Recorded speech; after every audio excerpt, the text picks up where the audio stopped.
Hoje, 4 de outubro, dia de São Francisco de Assis. Esse e outros temas serão abordados a partir de agora. O Ronei estará impossibilitado, nosso parceiro aqui, arquiteto urbanista Ronei Costa Martins Silva. Ele terá um compromisso na quarta-feira, gentilmente ele antecipou a sua presença, a sua participação aqui no Farol, edição desta segunda-feira, excepcionalmente. Sempre bem-vindo, meu caro Ronei, grande abraço. Olá, Beto Lucato, olá, colegas do Farol de Limeira e todos aqueles que nos acompanham, bom dia. Bom dia, exatamente, nós estamos nos lembrando de São Francisco de Assis, que teve uma vida bastante tranquila no começo dela e depois se transformou em um soldado. É um dos santos mais, digamos assim, prestigiados da Igreja Católica, e sua história também tem muito a nos ensinar, né, meu caro Ronei? Ah, sem dúvida, Beto, sem dúvida. Francisco de Assis, ele consegue romper os limites da experiência confessional religiosa cristã católica.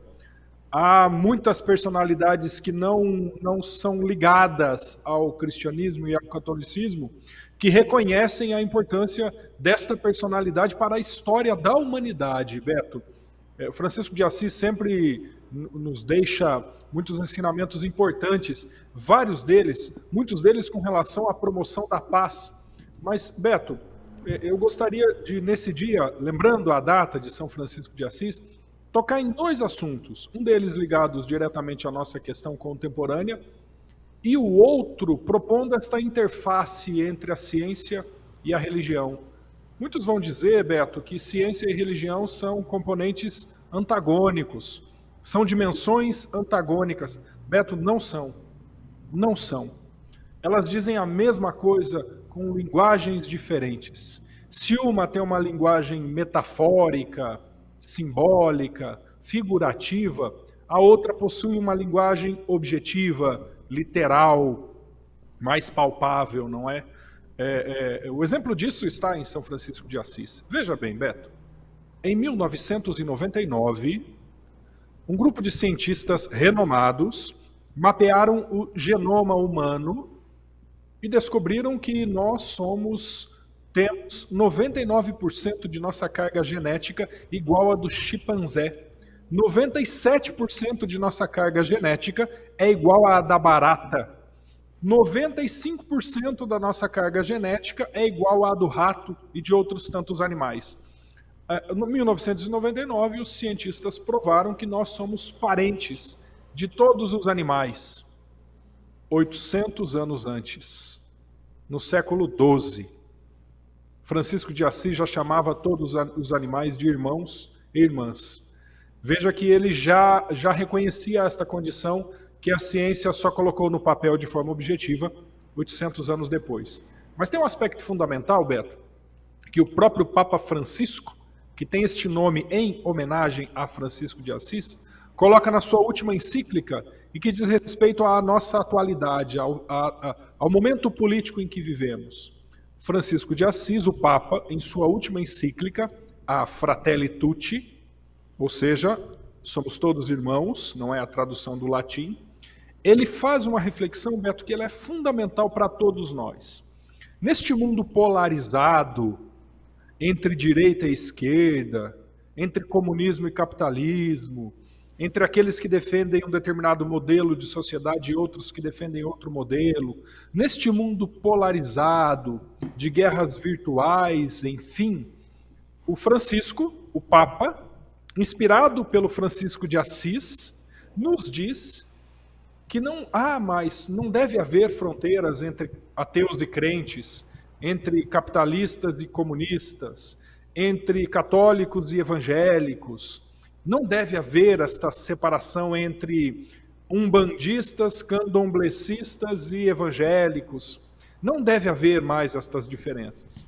E que a única diferença que deve nos posicionar na sociedade, a única separação, a única polarização que deve nos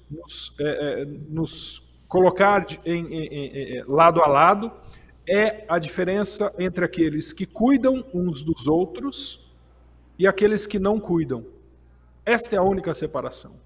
Eu devo me unir àqueles que cuidam uns dos outros. Apenas esta seria, segundo Francisco, a separação que deveria nos mover, inspirado aqui em Francisco de Assis, não é?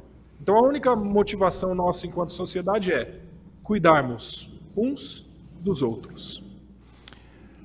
Algo que deveria ter ficado mais forte depois da pandemia, claro que a pandemia não acabou, mas lá atrás, Ronei, você deve ter observado, como eu e todos os nossos telenautas, havia uma grande expectativa de como sairíamos como seres humanos depois dessa pandemia, ou seja, a solidariedade nunca foi tão necessária. E me parece que houve pouca alteração ou poucas alterações no comportamento nosso do dia a dia, né, Ronei? Sim, Beto, mas tem uma questão que é importante dizer. A solidariedade, Beto, é um valor humano muito identificado entre as pessoas vulneráveis. Entre os mais vulneráveis, a solidariedade ela é mais intensa. Entre as pessoas de posses, a solidariedade ela é quase inexistente. Vigora mais a valorização do egoísmo e do individualismo do que a solidariedade e a compaixão em si. Lembrando que a palavra compaixão é sofrer junto. Compaixão, sendo que o termo paixão é sofrimento, não é? Vem do grego. Compaixão é aquele que sofre contigo. Estes sentimentos, estes valores, ele é mais identificado entre as pessoas mais vulneráveis. E Beto, entre os mais vulneráveis, a solidariedade e a compaixão, ela acentuou-se, ela se ampliou e se intensificou? Sim.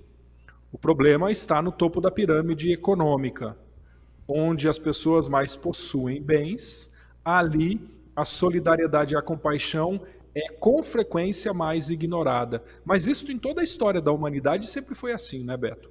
Você só consegue acumular riqueza se você ignorar a dor do outro. Porque se a dor do outro doer em si, você dividirá aquilo que tem com o outro, não é? Inclusive, este é um princípio franciscano. A dor do outro deve ser a minha dor. A dor da humanidade não é uma dor alheia a mim, é minha também. Eu também devo sofrer com ela. Mas eu sinto que na pandemia isto se intensificou, Beto, a solidariedade entre os mais vulneráveis.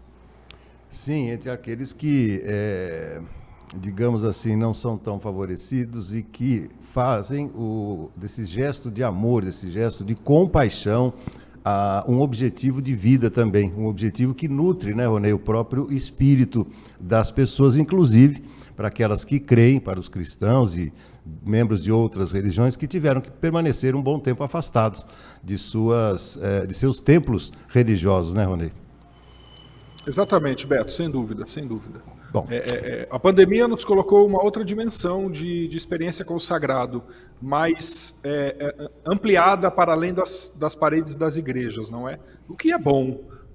As pessoas que vivem a sua experiência de fé dentro dos templos religiosos precisam expandir esta experiência de fé para além das paredes dos templos religiosos. Isto é um fenômeno muito positivo.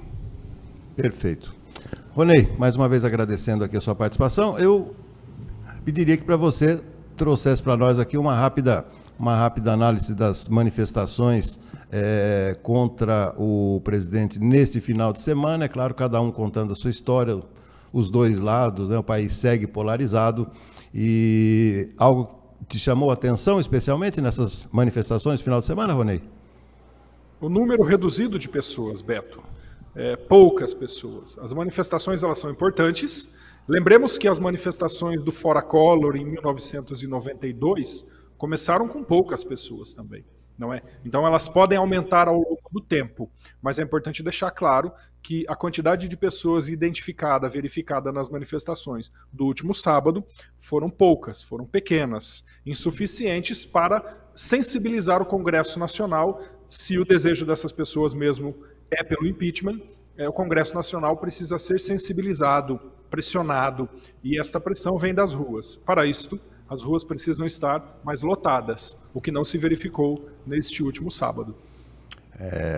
Parte disso também, porque praticamente em setembro tivemos manifestações pró e contra o governo, e agora elas voltam no comecinho de outubro. Muito bem, Ronei, muito obrigado mais uma vez por essa participação tão esclarecedora aqui no nosso Farol de Limeira. Meu amigo, tenha uma ótima semana e até uma próxima oportunidade. Um grande abraço. Maravilha, grande abraço, bom dia para todos, um grande beijo para todos vocês. Tchau, tchau. Valeu. Tchau, tchau.